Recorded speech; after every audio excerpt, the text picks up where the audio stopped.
Zo'r, o'tdi, ichkariga kirdi. Yo'q, kirdi. Darvozalash.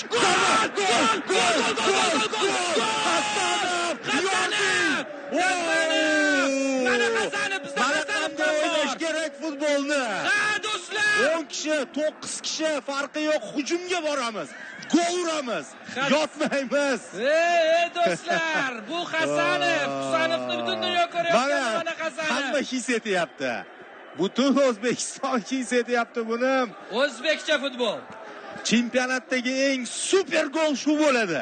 Bosib o'tdi, o'ziga ishondi, darvozabon bilan yakkama-yakka chiqdi va oyoqlari orasidan kirgizib yuboryapti. Hasanov. Mana ko'ram, darvozabonimizni darhol boshlaganiga respekt. Bu assist do'stlar, bu Edersoncha assist bo'ldi bu. Qarang qanday o'tib ketdi Sadriddin. Hop, oyoqlar orasidan. Go'zal. Va yana bitta, yana oyoqlar orasidan. Bu kolxoz uchun, bu rais uchun dedi. Shunday. Mashhur filmda. Takroriy lavhani qachon bunday sharhlaganimiz bilmayman, lekin yana bitta. Yana bittasi mana marhamat.